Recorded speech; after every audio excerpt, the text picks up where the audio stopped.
The grand ballroom of Valdoria Palace glittered under the light of 1,000 crystal chandeliers as the annual Children's Charity Gala reached its crescendo. Princess Charlotte stood gracefully at the ornate podium, her sapphire gown catching the light as she addressed the distinguished gathering of diplomats, nobles, and philanthropists. Her voice carried clearly through the acoustically perfect hall as she spoke about the kingdom's newest initiative to provide education for underprivileged children. "Every child deserves the opportunity to dream beyond their circumstances," Charlotte said, her genuine warmth evident to the captivated audience. "Through the Royal Children's Foundation, we pledge to build 50 new schools across our rural provinces, ensuring that geography never determines a child's future." The audience hung on every word, many dabbing their eyes as Charlotte shared touching stories from her recent visits to remote villages. She had always possessed this remarkable ability to connect with people from all walks of life, a quality that had made her the most popular member of the royal family since her marriage to Prince Edward 5 years earlier. Standing in the shadows near the sound booth, Prince James watched his sister-in-law with a mixture of admiration and something darker. Beside him, Queen Isabella's perfectly manicured fingers drummed silently against her clutch purse, her jaw set in a tight line that those who knew her well would recognize as barely contained frustration. "She certainly knows how to work a crowd," James murmured to his mother, his voice carrying an edge that hadn't been there in years past. Isabella's response was measured, diplomatic. "Charlotte has always been gifted with public speaking. Your father chose well for Edward." But James caught the slight emphasis on "your father," the subtle reminder that this marriage had been arranged without Isabella's input, back when she was still finding her footing as the new queen. He also noticed how his mother's eyes never left the sound technician's control panel, where a young man named David sat monitoring the audio levels. The technician, David Morrison, was new to the palace staff, hired just 3 months earlier after the previous sound engineer retired. He was competent, eager to please, and importantly, had developed a quiet loyalty to Prince James, who had personally recommended him for the position after they met at a charity event James had organized. As Charlotte continued her speech, building toward her emotional conclusion about the kingdom's responsibility to its youngest citizens, Isabella caught David's attention with the slightest gesture.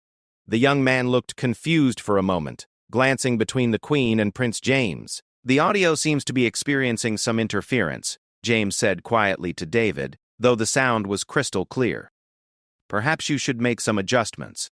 David's hand hovered over the control panel, uncertainty written across his face. He looked again at Queen Isabella, who gave him an almost imperceptible nod. The weight of royal instruction, even unspoken, was not something a new employee could easily ignore. Meanwhile, Prince Edward stood with his father, King Alexander, at the head table, both men beaming with pride as Charlotte spoke. Edward's love for his wife was evident to anyone who observed them together, and tonight was no exception. He had been instrumental in developing the Children's Foundation, but Charlotte had become its heart and soul, transforming what could have been a routine royal obligation into something genuinely meaningful.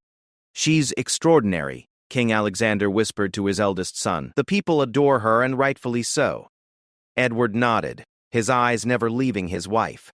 "She has this gift of making everyone feel seen, heard. It's not something you can learn or fake." As Charlotte reached the emotional peak of her speech, sharing the story of a young girl from the mountain villages who had walked 15 miles each day to attend school before the foundation built a new facility in her community, the audience was completely silent, captivated by her words. "This young girl, Sophia, told me that education was her ladder to the stars," Charlotte said, her voice carrying across the vast room. "It is our privilege, our duty, to build such ladders for every child in our kingdom." The audience began to stir with appreciation, some already reaching for their handkerchiefs, when suddenly Charlotte's voice began to fade. The microphone, which had been working perfectly moments before, started cutting in and out, creating an awkward disruption just as she reached her most poignant moment. Charlotte handled the technical difficulty with characteristic grace, raising her voice and continuing without missing a beat. But the magical connection with the audience was broken. Murmurs of concern rippled through the crowd as guests strained to hear her concluding words. From his position near the sound booth, Prince Edward immediately looked toward the technical area, his expression shifting from pride to concern and then to something approaching anger as he saw David frantically working at the controls, while James stood unusually close, offering what appeared to be guidance. Queen Isabella maintained her composure perfectly, her face showing only mild concern for the technical difficulties, but those who knew her well might have noticed the slight satisfaction in her eyes as Charlotte struggled to regain the moment's power. The speech concluded to polite but somewhat subdued applause, the audience's emotional investment disrupted by the audio problems. Charlotte smiled graciously and curtsied to her husband and father-in-law before stepping down from the podium, but Edward could see the disappointment in her eyes. As the evening's formal program transitioned to the reception, Edward made his way quickly to Charlotte's side. "Darling, that was beautiful despite the technical issues. Your message came through clearly." The Spencer smiled at her husband, grateful for his support, but she couldn't hide her frustration. "I'd practiced that conclusion so many times. Poor Sophia's story deserved better than a failing microphone." "These things happen," Edward assured her, but his eyes were already scanning the room for answers. The palace's equipment was maintained to the highest standards, and such failures were virtually unheard of during major events. Meanwhile, James approached the small group, his expression showing perfect concern. "Sister, you handled that magnificently. Technical difficulties are always unfortunate, but your grace under pressure only made you shine brighter." Isabella joined them moments later, her sympathy appearing genuine. "Charlotte, dear, you were wonderful. These old sound systems can be so unreliable. Perhaps we should consider upgrading the equipment before the next major event." As the royal family continued their public interactions with the gala guests, none of them noticed David Morrison quietly packing up his equipment, his hands shaking slightly as he coiled cables and secured microphones. The young technician's face was pale, and he kept glancing nervously toward Prince James, as if seeking reassurance for something that weighed heavily on his conscience. The evening proceeded with the usual royal protocol: formal dinner, dancing, and careful conversations with various dignitaries and donors. But beneath the surface elegance, new currents of tension had begun to flow through the House of Valdoria, currents that would soon reshape the very foundations of the monarchy. 3 weeks after the charity gala, the morning sun streamed through the tall windows of Prince Edward's private study in the east wing of Valdoria Palace. The room, lined with leather-bound books and family portraits spanning generations of monarchs, had always been his sanctuary. Today, however, it felt more like an interrogation chamber as he sat across from David Morrison, the young sound technician whose nervousness was palpable in the ornate space. Edward had spent the intervening weeks investigating the audio failure that had marred Charlotte's speech. What he'd discovered troubled him far more than a simple technical malfunction ever could. The palace's head of maintenance had confirmed that all equipment had been functioning perfectly before the event. The audio engineer who had trained David reported that the young man was competent and had never shown any signs of carelessness or incompetence. "David," Edward began, his tone measured but firm, "I want to give you an opportunity to explain what happened during Princess Charlotte's speech. The technical report suggests the microphone failure wasn't accidental." David's hands trembled slightly as he clasped them in his lap. The 24-year-old had grown up in a working-class family in the capital city, and securing a position at the palace had been the opportunity of a lifetime. Now, sitting before the heir to the throne, he felt the weight of his choices crushing down upon him. "Your Highness," David began, his voice barely above a whisper. I'm not sure what you mean. The equipment sometimes malfunctions. These things happen." Edward leaned forward, his blue eyes studying the young man's face. "David, I've had the audio recordings analyzed by independent experts. The microphone was deliberately turned down during the final portion of the speech. The question isn't whether this was intentional, it's who instructed you to do it." The silence stretched between them, broken only by the ticking of the antique grandfather clock in the corner.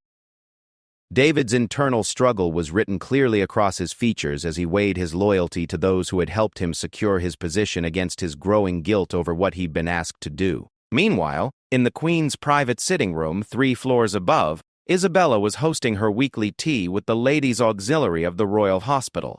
The gathering of noble ladies, dressed in their finest afternoon attire, provided perfect cover for the kind of subtle information gathering that had become Isabella's specialty since ascending to her position as queen. "The Princess Charlotte is certainly dedicated to her charitable work," commented Lady Margaret Ashworth, the elderly wife of a prominent duke.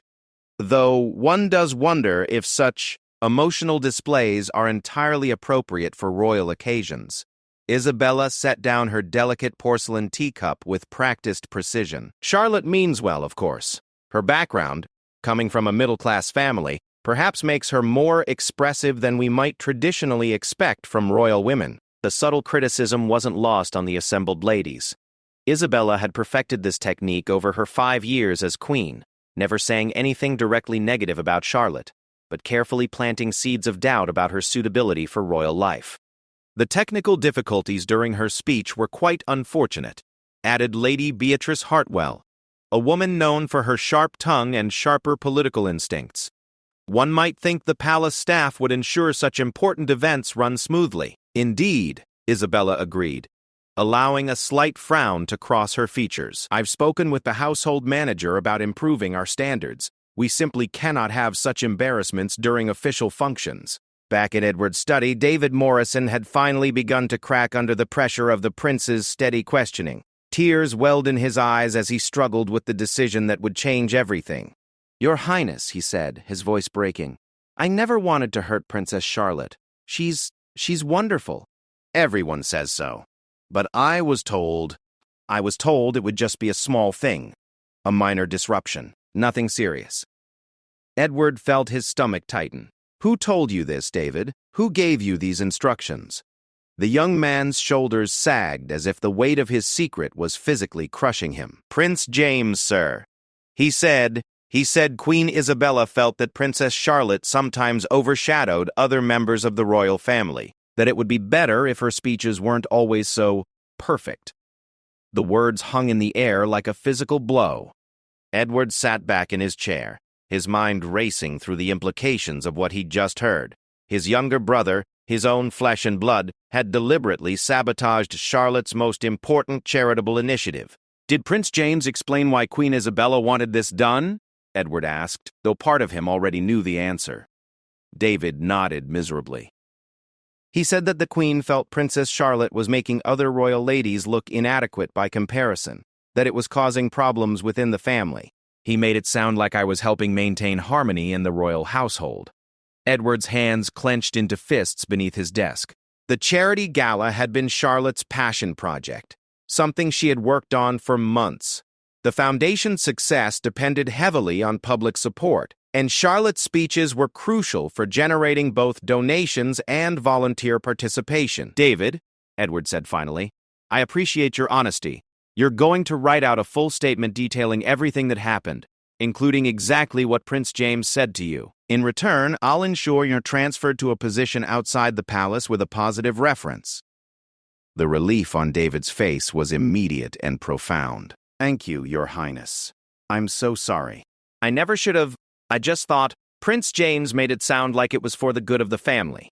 After David left to write his statement, Edward sat alone in his study, staring out at the palace gardens where Charlotte was visible in the distance, working with the head gardener on plans for a sensory garden for disabled children. Even in her casual clothes, with dirt on her hands and her hair pulled back in a simple ponytail, she radiated the genuine warmth and dedication that had made her beloved by the people of Valdoria.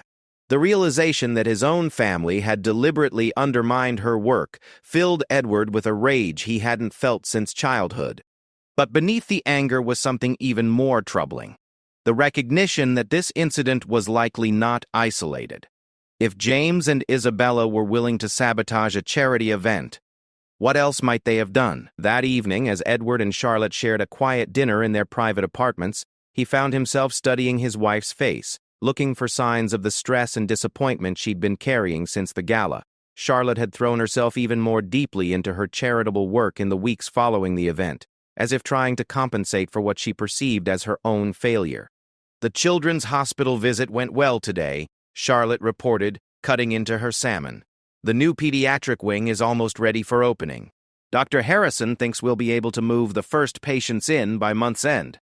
Edward nodded, but his mind was elsewhere. How many other projects had been affected by his family's interference? How many times had Charlotte blamed herself for failures that had actually been deliberate sabotage? "Charlotte," he said suddenly, causing her to look up from her plate, "do you ever feel unwelcome in this family?" The question caught her off guard. She set down her fork and studied her husband's face, noting the unusual tension in his features. "What brought this on?" she asked carefully. "I've been thinking about the gala, about some of the challenges you've faced since we married. I wonder if some of those challenges might not have been as random as we assumed." Charlotte was quiet for a long moment, considering her words. Finally, she spoke with characteristic honesty. "There have been times when I've felt like I was trying to fit into a space that wasn't quite made for me, but I assumed that was normal, part of adjusting to royal life." Edward reached across the table and took her hand. "What if I told you that some of those difficulties might have been intentionally created?" The color drained from Charlotte's face as the implications of his words sank in. "Edward, what are you saying?" Before he could answer, a soft knock came at their door. Edward's private secretary entered with a message that would complicate everything even further. "Your Highness," the secretary said formally, "King Alexander requests your presence in his study immediately. He says it's urgent and concerns the upcoming state visit from the Prime Minister of Astoria." As Edward rose to leave, he squeezed Charlotte's hand. "We'll finish this conversation when I return. There are things you need to know." But as he walked through the palace corridors toward his father's study, Edward had no idea that his investigation into the charity gala was about to intersect with a much larger crisis, one that would threaten the very stability of the Valdorian monarchy. The oak-paneled walls of King Alexander's private study seemed to close in around the assembled royal family members as the gravity of the situation became clear. Edward had arrived to find not just his father, but also Queen Isabella and Prince James, already seated around the heavy mahogany conference table that had witnessed countless family discussions over the decades. King Alexander, despite his 72 years, still commanded respect with his imposing presence and sharp intellect. Tonight, however, his usually composed demeanor showed cracks of concern as he held a leather portfolio containing documents that would change everything. "Edward," the king began without preamble, "we have a serious situation that requires immediate family unity. The Prime Minister of Astoria's upcoming state visit has taken on new significance due to intelligence reports we've received." Edward took his seat across from James and Isabella, noting the tension that seemed to radiate from his stepmother. Something about her posture suggested she already knew what their father was about to reveal. "Intelligence reports?" Edward inquired, though his mind was still processing David Morrison's confession from earlier that day.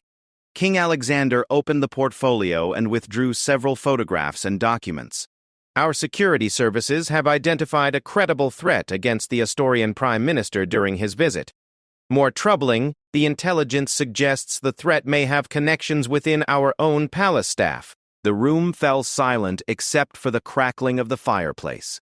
Edward felt his stomach drop as he remembered David's statement, still locked in his desk drawer, describing how he'd been manipulated by James and Isabella.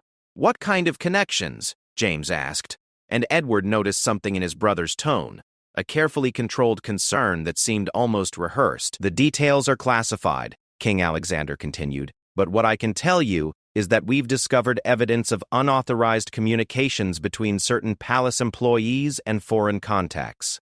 The security review has revealed some disturbing patterns." Isabella leaned forward, her perfectly manicured hands clasped together. "Alexander, surely you don't suspect our staff of treason? These are people we've trusted for years.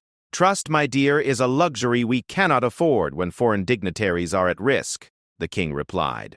"The head of palace security has recommended a complete review of all staff members who have been hired or promoted in the past year." Edward's heart began racing as the implications became clear. David Morrison had been hired 3 months ago, on James's recommendation. If the security review uncovered James's involvement in the charity gala incident, it would be seen in an entirely different light, not as simple family rivalry, but as potential evidence of a broader pattern of manipulation and security concerns. "Father," Edward said carefully, "has this review already begun? Every employee will be interviewed, their backgrounds re-verified, and their recent activities scrutinized. We cannot allow any potential security threats to compromise the state visit. James shifted uncomfortably in his chair. That seems quite extensive. Surely a targeted investigation of specific individuals would be more efficient? The security services have recommended a comprehensive approach, the king replied firmly. We cannot afford to miss anything. As the meeting continued with discussions of enhanced security protocols and modified schedules for the state visit, Edward found himself studying his brother's face. James had always been skilled at maintaining his composure, but Edward had known him since childhood. The slight tightness around his eyes, the way he kept glancing at Isabella, the carefully neutral responses to questions about staff loyalty, all suggested that James was deeply concerned about what the investigation might reveal. After the meeting concluded and the family members began to disperse, Edward lingered behind, hoping for a private word with his father. But Isabella moved more quickly, approaching the king with a suggestion that would complicate Edward's growing suspicions.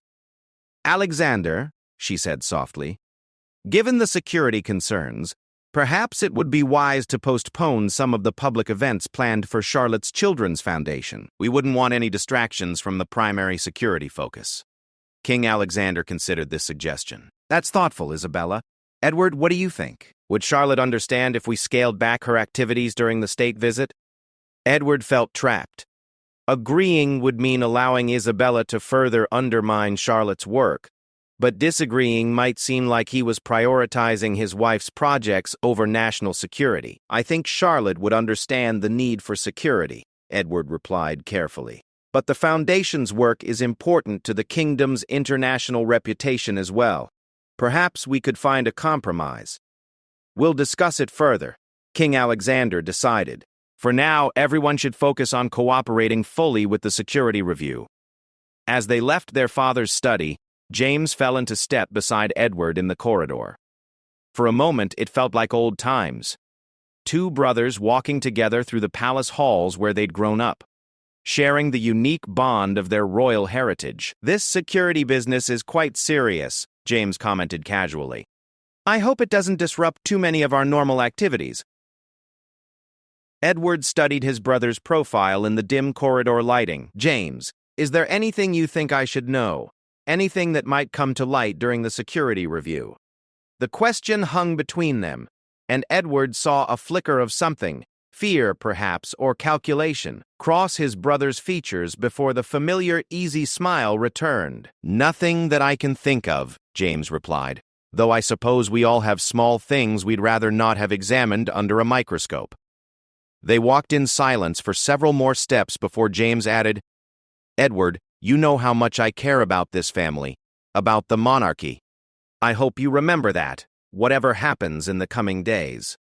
The statement felt like both a reassurance and a warning, and Edward was left with more questions than answers as they parted ways at the corridor junction. Meanwhile, in her apartments, Charlotte was reviewing reports from the Children's Foundation when her personal secretary knocked with an urgent message. The Duchess of Northumberland, one of Charlotte's key supporters and a major donor to the foundation, had requested an immediate private meeting. Send her up, Charlotte replied, puzzled by the unusual request. The Duchess was typically formal in her communications, preferring scheduled appointments to spontaneous visits. When the Duchess arrived, her normally composed demeanor was noticeably strained.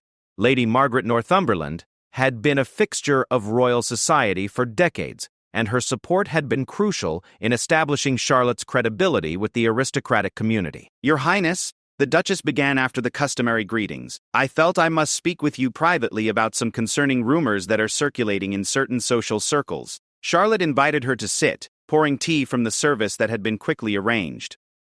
What kind of rumors, Margaret? The older woman hesitated, clearly uncomfortable with what she had to share. There are suggestions that your recent charitable activities have been divisive within the royal household. Some are saying that Queen Isabella feels your public profile has grown inappropriately prominent. I'm not sure I understand, Charlotte replied, though a chill was beginning to settle in her stomach.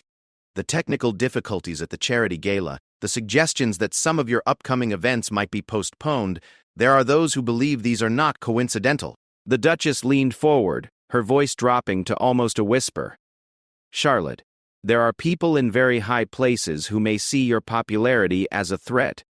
The conversation continued for another hour, with the Duchess sharing details about conversations she'd overheard at social gatherings and subtle pressures she'd noticed being applied to other Foundation supporters. By the time Lady Northumberland left, Charlotte felt as if the ground beneath her feet had shifted fundamentally. As she sat alone in her sitting room, the reports from the Foundation scattered forgotten on her desk. Charlotte began to piece together a pattern she'd been too trusting to see before: the unexpected scheduling conflicts that had forced her to miss important meetings, the budget constraints that had suddenly appeared for projects that had previously been fully funded, the subtle criticisms that had begun appearing in the society pages of certain newspapers. When Edward returned to their apartments later that evening, he found Charlotte standing at the window, staring out at the palace gardens where moonlight cast long shadows across the perfectly manicured lawns. "Charlotte?"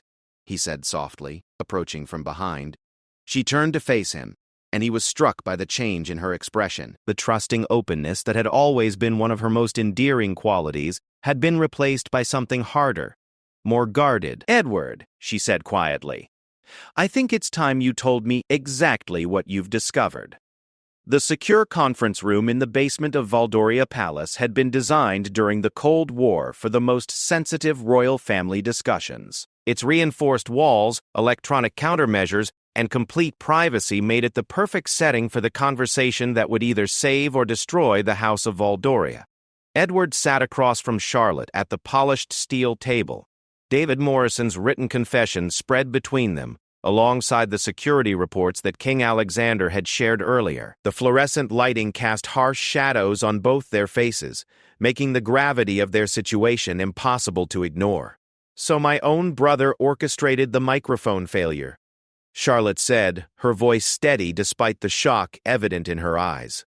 "And your stepmother has been systematically undermining my work for months." Edward nodded grimly. "The pattern goes back almost to our wedding." The budget constraints for the literacy program. The scheduling conflicts that prevented you from attending the European Children's Summit. Even the negative press coverage that began appearing last year. Isabella has been building a case that you're overstepping your role. Charlotte absorbed this information, her analytical mind working through the implications. But why now? Why the sudden escalation with the charity gala? "Because your popularity has grown beyond what they expected," Edward replied. "The recent polling shows you're more popular with the public than any royal family member except father. Isabella sees that as a threat to James's position in the succession and to her own influence." The succession, that was the heart of everything.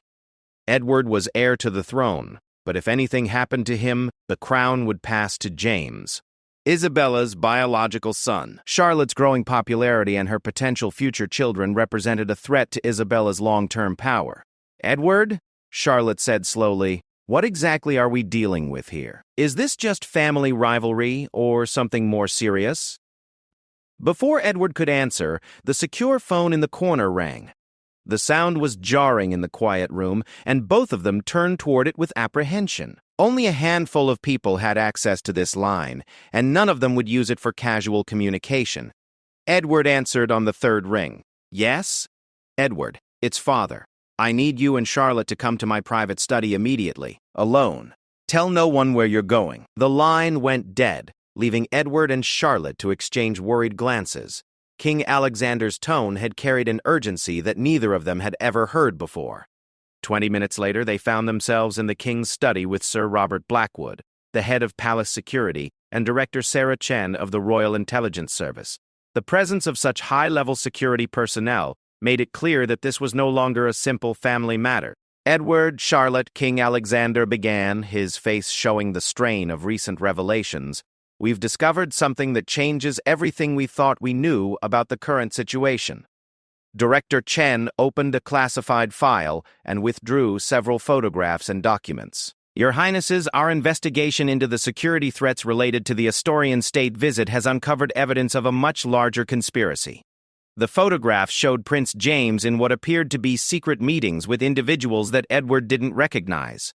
Timestamps indicated these meetings had taken place over the past 6 months, always in locations away from the palace, and always with extensive counter-surveillance precautions. "Who are these people?" Charlotte asked, studying the images with growing alarm. "Representatives of the Kronberg Group," Sir Robert replied, "a conglomerate based in Astoria with significant business interests in Valdoria's energy sector." Edward felt the pieces clicking into place with horrifying clarity. The mining rights vote, the natural gas exploration contracts. Parliament is scheduled to vote on those next month. "Exactly," Director Chen confirmed. "The Kronberg Group stands to lose billions if the current environmental protection legislation passes. They need someone in the royal family who can influence public opinion against the legislation." King Alexander leaned back in his chair, suddenly looking every one of his 72 years. James has been working with them to undermine public confidence in the current government's environmental policies. Charlotte's popularity and her known support for environmental protection made her a threat to their plans. The full scope of the conspiracy was becoming clear. This wasn't just about family rivalry or succession politics. James and Isabella had been working with foreign business interests to manipulate Valdorian politics, using Charlotte as a scapegoat and Edward's position as heir to advance their agenda. "The microphone incident at the charity gala," Charlotte said, her voice tight with controlled anger. "That was just the beginning, wasn't it? We believe it was a test run for more serious disruptions. The plan was to systematically undermine your credibility and popularity, making you appear unstable or unsuitable for royal duties. And if that didn't work?" Edward asked, though he wasn't sure he wanted to hear the answer. Sir Robert exchanged a glance with the king before responding. "We found evidence suggesting they were prepared to manufacture more serious incidents, scenarios that might lead to calls for your abdication of royal duties, or worse." The room fell silent as the implications sank in. This wasn't just political manipulation. It was a threat to the fundamental stability of the monarchy and Charlotte's personal safety. King Alexander stood and walked to the window overlooking the palace courtyard. "The question now is how we proceed. James is my son, but he's also committed what amounts to treason. Isabella is my wife, but she's been party to a conspiracy against the crown." "What about the Astorian state visit?" Charlotte asked. "If the Kronberg Group is behind this, are they planning something during the Prime Minister's visit?" "We're not certain," Director Chen admitted, "but we've detected increased communications between James and his handlers in the past 48 hours. Whatever they're planning, it's likely to happen soon." Edward felt the weight of impossible choices settling on his shoulders. His brother, his own flesh and blood, had betrayed not just him personally, but the entire kingdom. Isabella, who had helped raise him after his mother's death, had been working to destroy his wife and potentially destabilize the monarchy itself. "Father," Edward said quietly, "what do you need us to do?" King Alexander turned from the window, his expression resolved. "For now, you must continue as if you know nothing. We need to understand the full scope of their plans before we act. But Edward, Charlotte, you must trust no one except those in this room. The next few days will determine the future of our kingdom." As the meeting concluded and they prepared to leave, Charlotte touched Edward's arm. "There's something else we need to consider," she said quietly. "If James and Isabella have been planning this for months, they must have contingency plans. What happens when they realize we've uncovered their conspiracy?" Director Chen overheard the question and paused at the door. "Your Highness, that's why we need to move quickly." "Our intelligence suggests they're already suspicious that their activities have been detected. We estimate we have perhaps 48 hours before they either accelerate their timeline or attempt to flee the country." As Edward and Charlotte made their way back to their apartments through the now sinister corridors of the palace, both of them realized that their lives, and the future of Valdoria itself, hung in the balance. The next 2 days would require them to play the most dangerous game of their lives, pretending normalcy while preparing for a confrontation that could destroy the royal family forever. Behind them, in the secure conference room, King Alexander sat alone with the classified files spread before him, facing the most painful decision of his long reign. His son had committed treason, his wife had betrayed his trust, and the monarchy he'd spent his life protecting was under attack from within. The state ballroom of Valdoria Palace had been transformed into a magnificent setting for the welcoming ceremony of Prime Minister Elena Rodriguez of Astoria. Golden silk drapes cascaded from the vaulted ceilings, while hundreds of white roses, symbols of peace between the two nations, adorned every surface. The ceremony was scheduled to begin in 3 hours, but beneath the elegant preparations, the most dangerous game in the palace's history was already underway. Charlotte stood before her full-length mirror in the royal apartments, adjusting the emerald tiara that had belonged to Edward's grandmother. Her lady-in-waiting, Margaret Thornfield, fastened the clasp of a matching necklace, both women maintaining the appearance of routine preparation despite the extraordinary circumstances. "Your Highness," Margaret whispered, her voice barely audible even in the private dressing room. "Director Chen's message arrived 10 minutes ago." Charlotte caught Margaret's eyes in the mirror. Margaret Thornfield had served the royal family for 15 years and had been secretly working with the intelligence service for the past week, providing crucial inside information about palace activities. "What did she say?" Charlotte asked quietly, continuing to arrange her hair as if they were discussing nothing more significant than jewelry choices. The signal intercepts confirm it.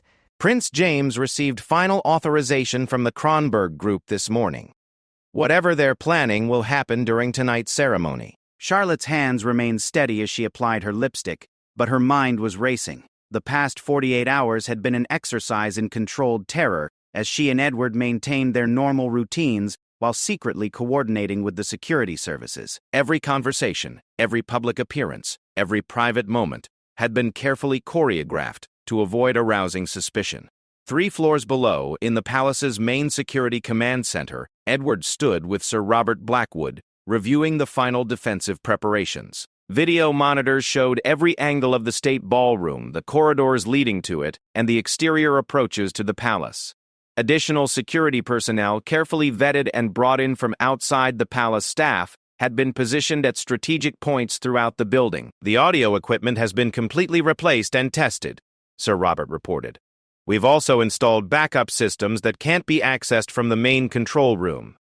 Edward nodded, but his attention was fixed on one particular monitor showing Prince James's private apartments. His brother appeared calm as his valet helped him with his formal dress uniform, but Edward could see the subtle signs of tension in James's posture. "Any changes in the pattern of his communications?" Edward asked. "He sent 3 encrypted messages between 4 and 5 this morning," Sir Robert confirmed, "all to the same contact numbers we've been monitoring. The content was too heavily coded for us to decipher, but the timing suggests coordination for tonight's event." Meanwhile, in Queen Isabella's suite, an entirely different drama was unfolding. Isabella stood at her window overlooking the palace gardens, her reflection showing a woman who had aged noticeably in the past week. Her personal secretary had just delivered news that changed everything. "Are you certain about this information?" Isabella asked without turning from the window. "Yes, Your Majesty," her secretary replied nervously. "Our contact in the security department confirmed it this morning. The investigation has identified specific communications between Prince James and the Kronberg Group. They know about the conspiracy." Isabella closed her eyes, feeling the careful plans of months crumbling around her. The scheme had been so elegant in its simplicity, gradually undermined Charlotte's credibility while positioning James as a more suitable alternative influence in the royal family. The Kronberg Group's resources had made it all possible, providing both the intelligence and the financial backing needed to manipulate public opinion and political outcomes. But now, with their activities exposed, Isabella faced an impossible choice. She could attempt to warn James and suggest they flee the country, potentially abandoning him to face the consequences alone, or she could try to salvage what remained of their position through one final desperate gamble. "Send word to Prince James," she decided finally. "Tell him we need to meet before the ceremony. Use the old nursery in the North Tower. No one goes there anymore." As the afternoon shadows lengthened across the palace grounds, the various players in this deadly game began their final preparations. King Alexander met privately with Prime Minister Rodriguez, briefing her on the security situation and the potential for disruption during the evening ceremony. The Astorian leader, a seasoned politician who had survived 2 assassination attempts in her own country, listened calmly and agreed to the modified security protocols. "Your Majesty," she said as their meeting concluded, "political stability requires difficult decisions. I trust you will do whatever is necessary to protect both our nation's interests." At 6 o'clock, as guests began arriving for the pre-ceremony reception, Edward and Charlotte made their entrance into the state ballroom. To the assembled diplomats, nobles, and dignitaries, they appeared to be the perfect royal couple, gracious, confident, and completely in command of the situation. Charlotte moved through the crowd with her characteristic warmth, engaging foreign ministers and their spouses in conversations about the Children's Foundation, while secretly noting the positions of security personnel throughout the room. Edward maintained his diplomatic conversations while keeping careful track of James and Isabella's movements. James arrived fashionably late, resplendent in his dress uniform with the Order of Valdoria prominently displayed. He moved through the reception with his usual charm, but Edward noticed that his brother's conversations were briefer than usual, and his eyes constantly scanned the room as if looking for something. Or someone. Isabella appeared shortly after, stunning in a midnight blue gown that matched the royal sapphires she wore. But those who knew her well might have noticed that her smile seemed forced, and her usual effortless social grace appeared to require conscious effort. As the reception progressed, Charlotte found herself in conversation with the Duchess of Northumberland, who had been secretly briefed on the situation and was helping to maintain the appearance of normalcy. "The ceremony should be quite beautiful," the Duchess commented, but her eyes conveyed a different message. Everything was in position. "Yes," Charlotte replied with a smile that didn't reach her eyes. "I'm sure it will be unforgettable."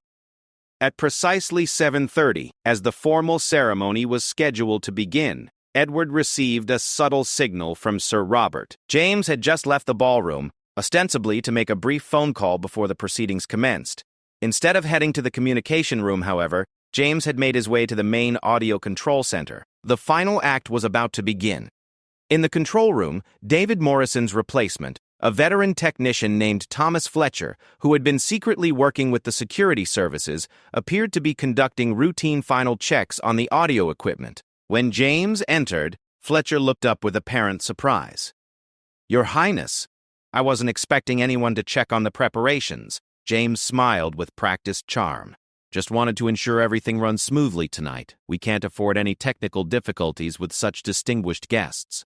What James didn't know was that every word of their conversation was being recorded, and that the adjustments he was about to request would serve as the final evidence needed to confirm his treason.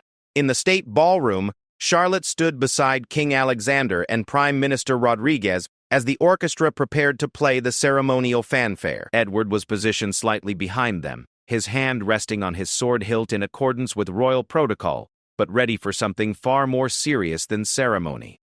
As the first notes of the fanfare began to play, and James returned to the ballroom with a satisfied expression, Charlotte thought about the journey that had brought them to this moment. A simple charity gala had revealed a conspiracy that threatened the very foundation of their kingdom. Tonight, one way or another, that threat would finally be addressed. The great clock in the palace tower began to chime 8 o'clock, and the formal ceremony commenced. But in the shadows of the elegant ballroom, forces were already in motion that would determine the future of the House of Valdoria and the Kingdom of Valdoria itself. As Prime Minister Rodriguez stepped forward to address the assembled guests, Charlotte caught Edward's eye across the room. Whatever happened in the next hour, they would face it together, just as they had faced every challenge since discovering the truth about their own family. The final confrontation was about to begin.